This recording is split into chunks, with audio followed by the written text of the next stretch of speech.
So what is faith? No? For us faithful, we define in the dictionary, faith is as a belief and trust and loyalty to God. Also, it is a belief in a traditional doctrine of a religion. So, having faith, or by our definition of faith, hindi lang basta yung we affirm that there is an existing God or a supreme being. Also, having faith is putting our trust dun sa religion na kinabibilangan natin. Pero yung definition natin na to will be questioned, of course, by non-believers or the atheists. Okay? So, yun yung gusto kong pagtuunan natin ng pansin sa first lesson dito sa ating youth catechism. Ano nga ba ang pananampalataya? Pwede bang possible ba na ang isang tao ay mabuhay nang hindi gumagamit or hindi niya man lang na-practice ni minsan sa kanyang buhay ang pananampalataya? Okay? And kasi sinasabi rin ng mga atheists, no, ng mga non-believers, kung hindi kayo familiar sa atheists, mga non-believers na lang, mga hindi naniniwala.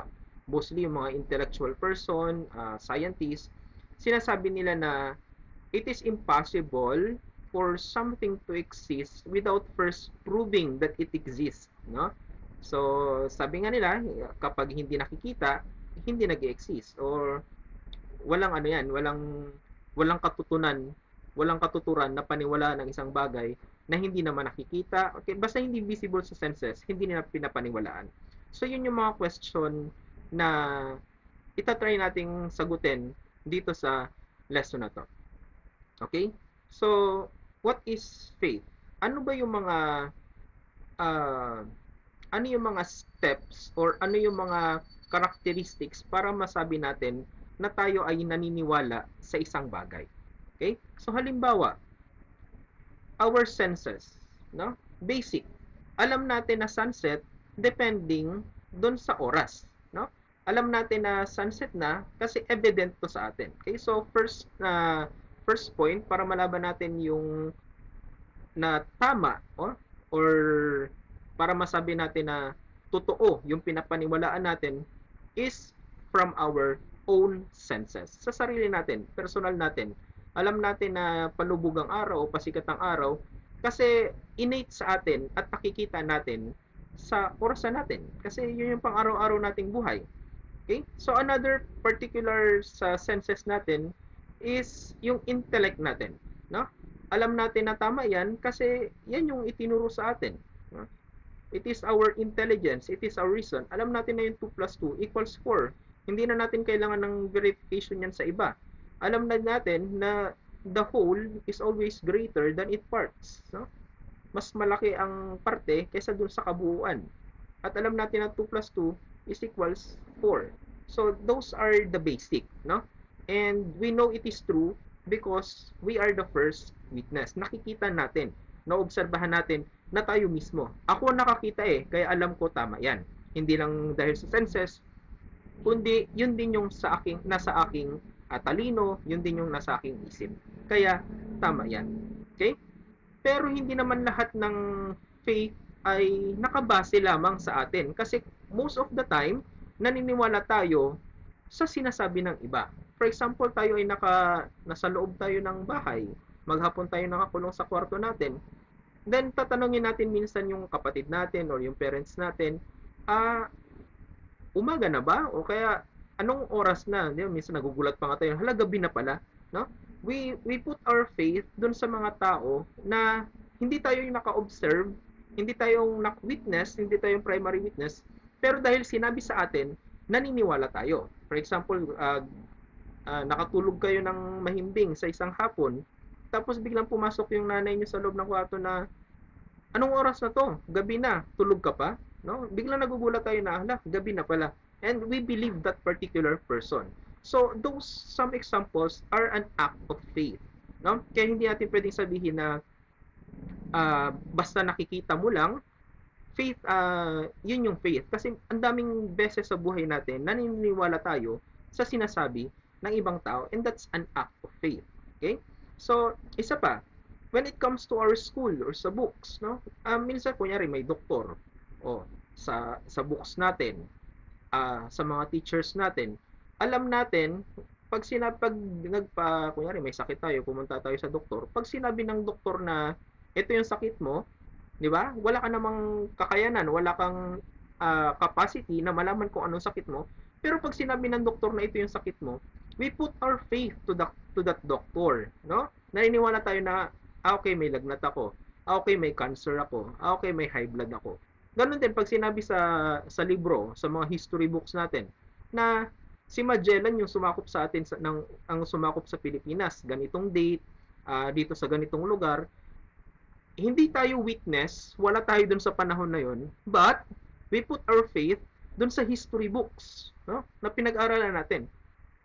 At isa pa, kapag meron tayong mga teacher, for example, teacher natin sa language, hindi natin alam kung paano i-pronounce yung mga words, no? Pero pag sinabi ng teacher natin na ganito i-pronounce yung words, ito yung mga tinuturo ng mga teachers natin, hindi sa capacity natin kaya tayo nagkakaroon ng paniniwala. Nagkakaroon tayo ng paniniwala sa capacity ng ibang tao, sa kakayanan ng ibang tao, sa credibility ng ibang tao. In that sense, sa credibility ng doktor, sa credibility ng libro, at sa credibility ng mga authority na nakapalibot sa atin. At yun yung pinapaniwalaan natin. Not just because it is evident sa atin, but also kasi we put our trust, we put our faith on the people around us.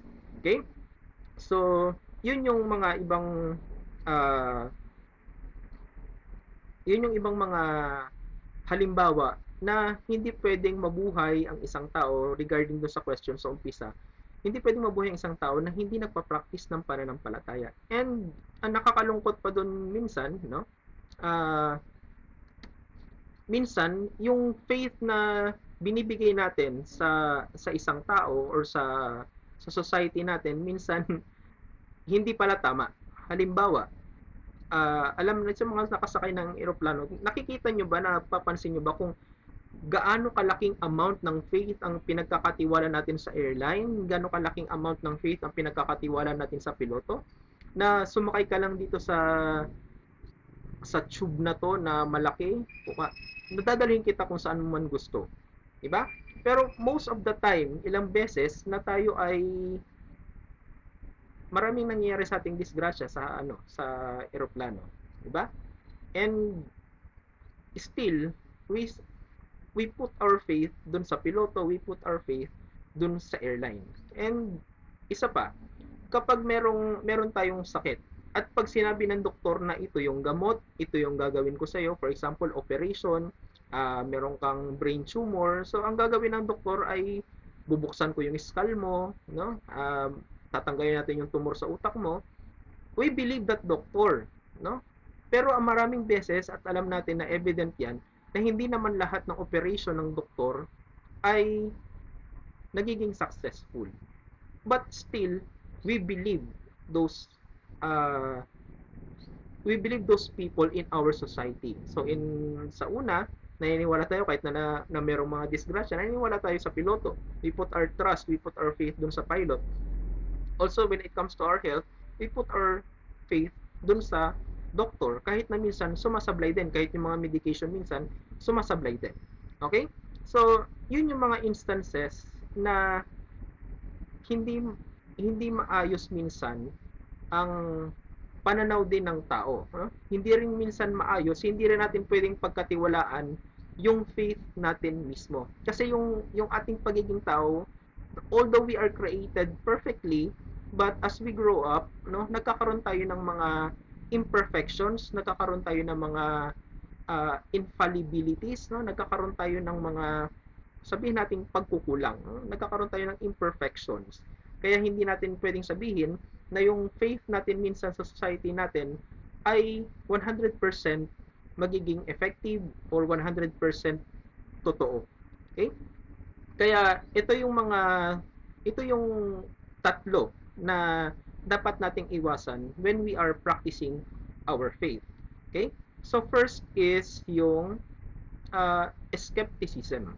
So ano ibig sabihin ng skepticism? So yung nasa kanang window, that is our faith, and ito yung evident lang, yung nasa kaliwa. So pag ikaw ay isang skeptic, ang pinapaniwalaan mo lang ay kung ano yung evident at hindi mo pinapaniwalaan yung mga hindi nakikita. Okay? Yun yung first sablay ng ating pagiging tao. Next is yung fideism. Sa fideism naman, hindi na ako naniniwala kung anong sinasabi ng science, ng reality, basta ang mahalaga yung aking pananampalataya. Kung ano yung nasa puso ko, yun yung totoo. Kung ano nasa utak ko, yun yung totoo. Okay? At yung pangatlo naman, ang tinatawag nating subjectivism. Pag subjectivism naman, ang pinapaniwalaan natin ay kung ano yung para sa atin ay tama. So, partly faith, partly truth. Depende sa akin kung ano yung gusto kong paniwalaan diyan sa dalawa, no? Hindi na ako bumabase sa faith ko, hindi na ako bumabase sa reason ko, binabasihan ko na lang kung ano yung gusto kong paniwalaan, no? So marami sa atin yung ganyan ngayon. Pinapaniwalaan na lang kung ano sa tingin ko yung makabubuti sa akin. Pinapaniwalaan ko na lang kung ano yung sa tingin kong tama, 'di ba nga? Kaya ang daming nakakabisit pa nagbabasa ng mga comment sa social media kasi para sa kanila yung comment nila yun yung totoo, no? Hindi na nila tinitingnan kung ano ba yung sinasabi ng moralidad, ano ba yung sinasabi ng batas. Para sa kanila kung ano yung kanilang opinion, yun yung totoo. So yun yung sa subjectivism. So those are three na kung bakit minsan sumasablay yung ating faith, kung bakit minsan sumasablay ang ating pananampalataya hindi lang sa Diyos, hindi lang sa relihiyon na kinabibilangan natin, ganun din sumasablay ang pananampalataya natin sa ating society mismo. Kasi merong skepticism, merong fideism, at meron ding subjectivism. Okay? Pero as Christians, we all believe that our reason, our faith ay coming from God. Tanging Diyos lang ang nagbibigay sa atin to. Wala tayong sariling kakayanan na magkaroon ng ganitong kalaki at kasidhing pananampalataya sa Diyos. Tanging siya lang yung makakapag-enlighten sa atin. And that's the belief of being a Christian. Okay? So, every day, ganoon nga. So, pasok na tayo sa faith natin kay God. So, since every day, we we get idea from other people, no? Pinapaniwalaan natin yung sinasabi ng ibang tao. How much more kaya kung yung pananampalataya natin ay nanggagaling sa Diyos, no? Siya yung nagbibigay ng grasya sa atin para tayo ay maniwala. And para mapatunayan natin kung ano yung pananampalataya, anong tamang pananampalataya ang dapat nating pagbasihan, binigyan tayo ng Diyos na tinatawag natin signs of credibility, no? Dito na papasok yung authority and eyewitnesses, no? Sa panahon natin ngayon, hindi na natin inabot, no? Hindi natin inabot si Kristo. Hindi na natin inabot ang ating Panginoong Diyos. Pero bakit hanggang ngayon nandito pa rin yung pananampalataya natin? Paano nakarating sa panahon natin, year 2021, na ano yung nangyari nung 2,000 years ago, nung namuhay, bumaba si Kristo mula sa langit dito sa lupa at nakapamuhay sa mga tao. So yun yung mga sense of credibility. First, ay meron siyang tinatawag na eyewitnesses. Sino ba yung naka-witness na si Jesus ay nag-resurrect? No? Sino ba naka-witness na si Jesus ay umakyat sa langit? 'Di ba ang kanyang mga apostol? So, kagaya nung sa gabi kanina, alam nating gabi na at naniniwala tayo na meron tayong sakit minsan because we put our trust not on our own but we put our trust on the basis ng ibang tao. And regarding our Christian faith, we put our trust, we we are able to believe because merong apostles, merong eyewitnesses, sila ang nakakita kung paano nangyari na si Jesus ay muling nabuhay at umakyat sa langit at kung ano pa yung mga ginawa niya dito sa lupa. Yun yung unang sign of credibility. Next is the church, no? Church founded by God, no? Church founded by Jesus himself na nagtuturo sa atin for 2,000 years, tinuturo ng simbahan kung ano yung tinuturo din noon na hanggang ngayon ay na-preserve sa pamamagitan ng tradisyon ay na-preserve hanggang ngayon 2021 na 2,000 years ago. Ito kung paano tinuturo ng simbahan noon ang reality, ang truth regarding Jesus Christ hanggang ngayon na-preserve ng simbahan yun dito sa panahon natin. So yun yung mga signs of credibility. Okay? So kaya marapat lamang na when we are considering, no, kung ano yung sasampalataya na natin, we should consider the credibility, no? Parang ako din, hindi ako basta-basta magsasalita sa mga tao hangga't hindi ko muna binabanggit kung ano yung credibility ko, ano yung credentials ko, Kasi baka hindi nila ako pakinggan, no? Baka hindi nila sila maniwala sa akin kasi nga wala naman akong credibility. Kumbaga hindi nila alam yung aking credentials. So also, kapag hindi tayo, parang simple lang sa doktor, hindi natin paniniwalaan ang isang tao regarding our health kung hindi naman siya doktor. Pero sa bagay, nasa Pilipinas tayo, maraming naniniwala maraming naniniwala kahit hindi naman doktor yung nagsasabi. Pero yun yung pinupoint ko, dapat alam natin yung credentials ng faith natin. Kunyari, sino ang paniniwalaan mo? No? Yun yung tanong palagi, sino ang paniniwalaan mo? Ano yung mga dapat mong i-consider before ka maniwala sa isang turo? So, marapat lamang na i-check natin yan. No? So, sa ating Christian faith, we trace back our history. Saan ba nanggaling ang pagiging Kristiyano natin? No? Sino ang nagturo ng ating pagiging Kristiyano? And tracing back sa history of the Catholic Church, ang simbahang ito ang na merong origin dun sa mga first witnesses. Ang simbahang ito ang merong connection, merong origin dun sa mga nakasama ni Jesus mismo 2,000 years ago. Okay? So, yun yung mga considerations natin when we are putting our faith not just in our society but also in faith to God. Dapat alam natin kung sino yung dapat nating pakinggan, sino ang dapat nating paniwalaan, kasi tinahanap natin yung credential. Tinahanap natin yung anong sabi nito? Tinahanap natin yung reasonable na mga tao na dapat pakinggan natin, no, regarding our faith. Okay? So, yun nga. By biblical verses, so what is faith? Sabi sa 1 John 5:9, if we believe the word of men, how much greater is the word of God? Kung naniniwala nga tayo sa doktor, naniniwala nga tayo sa piloto, how much more kung ang Diyos na yung dapat nating paniwalaan? How much more kung yung word na mismo ng ating Panginoon ang ating paniniwalaan? And also sa 1 Thessalonians 2:13, and we also thank God constantly for this, that when you received the word of God, which you heard from us, diba? Ito yung nagsasalita dito ay si Saint Paul, no? Ang letter niya sa mga taga Thessalonica.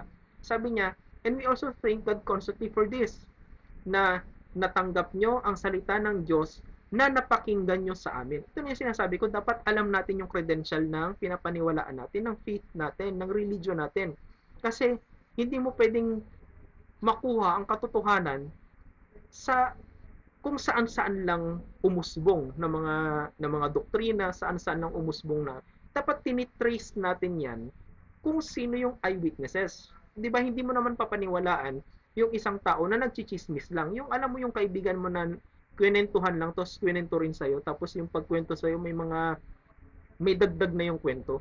'Di ba? Dapat hindi natin masyadong pinapaniwalaan yung kasi siya mismo hindi naman siya present doon sa pangyayaring 'yon. So dapat yung pinapaniwalaan natin yung present doon sa pangyayaring 'yon. And in this particular example, naniniwala tayo si St. Paul mismo nagsabi sa mga unang Kristiyano, no? Sa unang simbahan, no? Na hanggang ngayon ay nandito pa rin.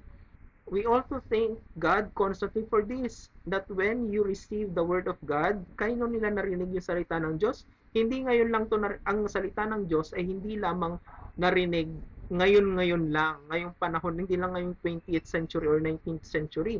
Ang salita ng Diyos ay naririnig na simula pa nung panahon ni San Pablo sa kanyang sulat sa mga taga-Thessalonica, no? Which you heard from us, ako mga kapatid. Noon pa lang meron ng salita ng Diyos, no? Kaya hindi natin minsan matanggap na yung ibang pananampalataya sinasabi na sila yung katotohanan. Paano kaya naging katotohanan? Noon pa lang, panahon pa lang ni Pablo, panahon pa lang ng mga apostol, meron ng katotohanan at tinataliwas nyo yung katotohanan na sinasabi nila. Okay?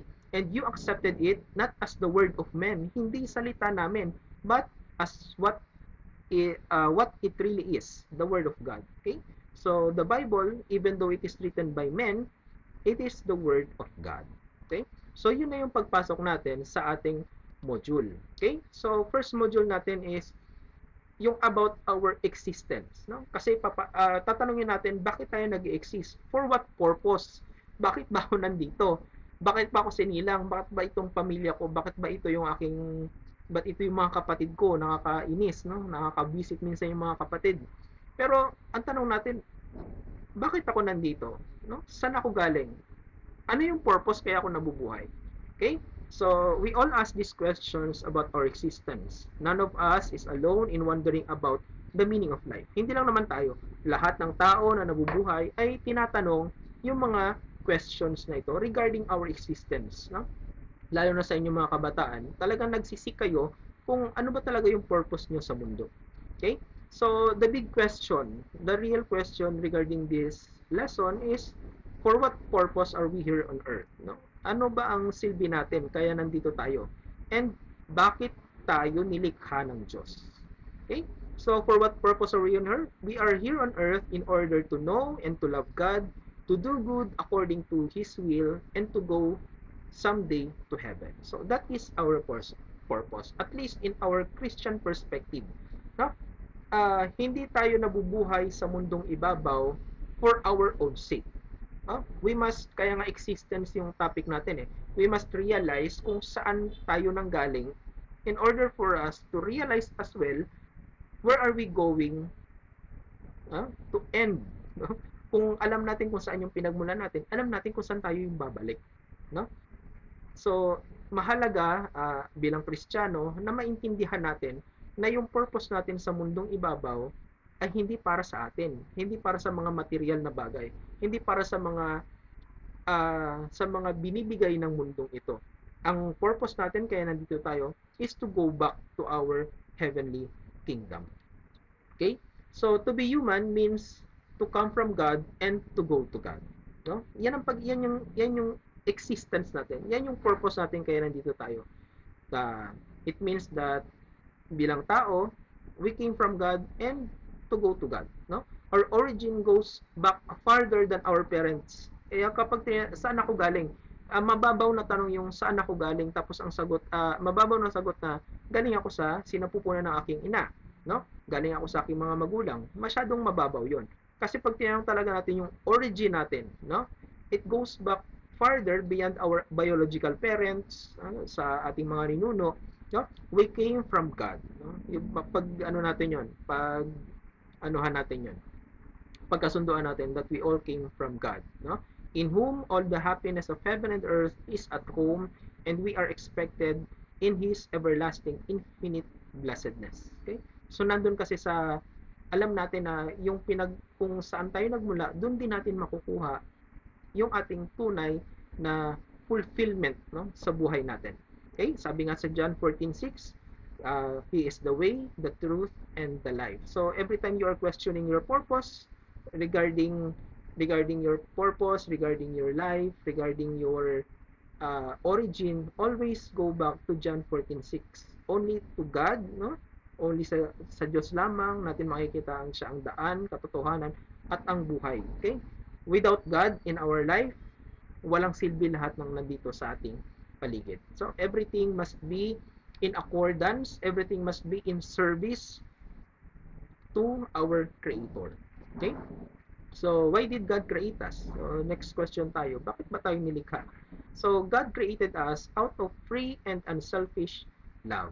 Okay? When a man loves, his heart overflows. He would like to share his joy with others, no? Alam niyo yan, mga kabataan, kapag nag-overflow yung ating damdamin, hindi pwede kunyari kinikilig tayo masyadong strong yung ating emotion. Hindi pwedeng i-keep lang natin no? Ang ginagawa talaga, sinishare natin sa iba, no? At kinikwento natin. So same goes with why did God create us? Bakit tayo nilikha ng Diyos, no? Para ba pahirapan tayo? Hindi, no? Kagaya nat kung tayo ang tao, kapag nagmamahal tayo, kapag sobra-sobra yung emosyon natin, nagagawa nating makagawa ng kung anong mga bagay na nai-inspire tayong gawin kapag overflowing yung love sa atin. How much more kaya yung Diyos na lumikha sa atin? Kaya siguro niya tayo nilikha kasi kung tayo nararamdaman natin yung overflowing love na yon, yung mga nagagawa natin pag masaya tayo, malamang ang Diyos nung ginawa niya tayo, sobra-sobra rin ang kanyang pag-ibig. Kaya nga sabi natin, Deus Caritas Est, no, sa Latin. Ang Diyos ay pag-ibig. God is love. No? How do we define God? God is love. No? Kaya tayo nagmamahal. Kaya basic sa pagiging tao natin ang pagmamahal. And although God is a mystery, we can still think about Him in a human way and say, out of the surplus of His love, He created us. No? Sa sobrang panibugho ng damdamin ng Diyos, sabihin natin ganon, na sa sobrang laki na kanyang pagmamahal sa atin, kaya niya tayo nilikha. And He also wanted to share His endless joy with us who are creatures of His love. Okay, so gaya sinabi sa 1 Timothy 2:4, God desires all men to be saved and to come to the knowledge of the truth. Okay? So yun yung katotohanan mga kapatid na tayo ay nanggaling sa Diyos, no? Ayun yung katotohanan regarding kung bakit niya tayo create. God desires all men to be saved. Kasi gusto niya tayong maligtas and come to the knowledge of the truth. Ano yung katotohanan na yon? That Deus Caritas Est. Okay? Now, sa inyong module 1.2. Okay? So, regarding our bakit man natin hinahanap ang Diyos? Bakit man natin ano ba yung purpose? Ba't merong emptiness sa atin minsan? Merong kahit ang dami na nating accomplishment, ang dami na nating material things, bakit kulang pa rin, no? Ano kaya yung magsusupply doon sa kakulangan na yon? Minsan kahit yung love ng parents natin, minsan hindi pa rin sapat no? Kahit yung pagmamahal ng mga nakapaligid sa atin, kahit yung mga reacts sa mga social media accounts natin, bakit ang dami na pero gusto ko pa, no? Ba't hindi ako masatisfy sa mundong ito? Okay? So, yun yung tatanungin natin ngayon. Why do we seek God? Why do we seek happiness? What is eternal happiness? So, kagaya ng sinasabi dito sa paragraph 3 ninyo sa inyong book, why do we seek God? No? God has placed in our hearts a longing to seek and find Him. Sabi nga ni St. Augustine, you have made us for yourself and our heart is restless until it rests in you. We call this longing for God religion. Okay? So yun yung ating pananampalataya, yun yung ating relihiyon, no? Religion is from the term religare. Ibig sabihin relationship, no? Kaya nakakatawa minsan pag sinasabi nila, religion is not important. What is important is your relationship to God. No? Kasi contradiction 'yon. Kasi pag sinabi nating religion, mga kapatid, galing po 'yan sa Latin na religare. At ang religare, ibig sabihin nun, relationship. Kaya contradictory po pag sinabi natin na religion is not important, what matters is relationship. Kasi you are pertaining to only one word. No? Magkaiba lang yung language, pero iisa ang meaning nila. Iisang salita lang sila halos. Okay? So, ayun. Bakit natin hinahanap ang Diyos? Bakit yung faith na pinag-uusapan natin kanina, bakit parang basic?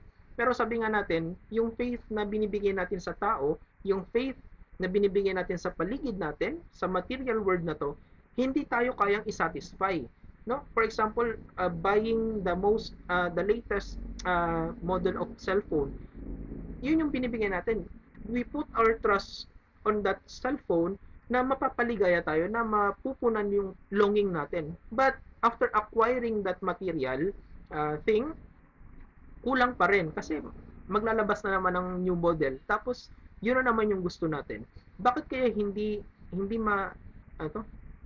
hindi ma-satisfy yung longing natin? It's because no, only God can satisfy, and that is our religion. Sabi nga ni St. Augustine, you have made us for yourself. No? Hindi ako mapapanatag hanggat hindi ikaw yung aking nakakapiling. So, it is natural for man to seek God, and all of our of all of our striving for truth and happiness is ultimately a search for the one who supports us absolutely, satisfies us absolutely, and employs us absolutely in His service. Only kapag nandun tayo sa Diyos. Kung yung mga ginagawa natin ay nakaangkla palagi dun sa service sa Diyos, nagkakaroon ng kabuluhan yung mga ginagawa natin. Kaya minsan, di ba, yung ibang mga career person, no? Ang dami na nilang pinasok na mayaman sila, maraming pera, in a relationship, Pero bakit kaya meron pa ring kulang sa kanila? Pero tingnan natin yung mga religious, tingnan natin yung mga pari, tingnan natin yung mga madre, tingnan natin yung mga tao na ibinibigay nila lahat ng kanilang lakas at enerhiya at kanilang uh, time all in the glory of God, no? Bakit kaya sila masaya? Kahit na minsan nakita natin na hindi naman ganun karami yung pera nila, actually wala nga silang pera, pero bakit sila masaya, no? Kasi hindi talaga masasatisfy ng mundong ito ang craving ng tao. Ang tanging makaka-satisfy lang sa craving ng tao is when we are in God, no? Kapag tayo ay nasa Diyos, yung ginagawa natin, pag-iisip natin, ang buhay natin ay lahat ay nakatuon sa Diyos. Saka na nagkakaroon ng kabuluhan kung bakit tayo nag-exist sa mundong ito. Okay? So, paragraph 281 sa inyong book, Why do we yearn for happiness? God has placed in our hearts such an infinite desire for happiness that nothing can satisfy it but God Himself. No? Tanging ang Diyos lamang ang tanging kapag nasa Diyos lamang yung ating pag-iisip, saka tayo masasatisfy. All earthly fulfillment gives us only a foretaste of eternal happiness. Above and beyond that, we should be drawn to God. Okay? So, lahat ng nangyayari sa mundong ibabaw, foretaste lang yan, no? Kumbaga parang pag nagsasalamin kayo, nakikita niyo yung sarili niyo sa salamin, pero alam niyo na hindi kayo yon. Ganon din yung fulfillment sa mundo. Nakikita natin yung fulfillment, nakikita natin yung material things, pero alam natin na ito ay manifestation lang ng kung ano yung pupuntahan natin, no? Yung saya na meron dito sa mundo, how much more kaya yung saya na ibibigay sa atin ng Diyos doon sa langit, no? Okay? So, what is eternal happiness? Eternal happiness is seeing God and being taken up into God's happiness. No? In God the Father, the Son, and the Holy Spirit, there is an ending life, joy, and communion. To be taken up into it and be incomprehensible, infinite happiness for us men. This happiness is the pure gift of God's grace. For we men can neither bring it about ourselves nor comprehend it in its magnitude. Kaya sabi ko nga kanina, merong kulang doon sa mga tao na hindi nilalagay ang Diyos sa gitna ng kanilang ginagawa, no? Kasi kung tayong tao lang ang paiiralin lang natin ay ang ating pagiging materialistic, paiiralin lang natin ay ang ating pagiging tao, never tayong masasatisfy, no?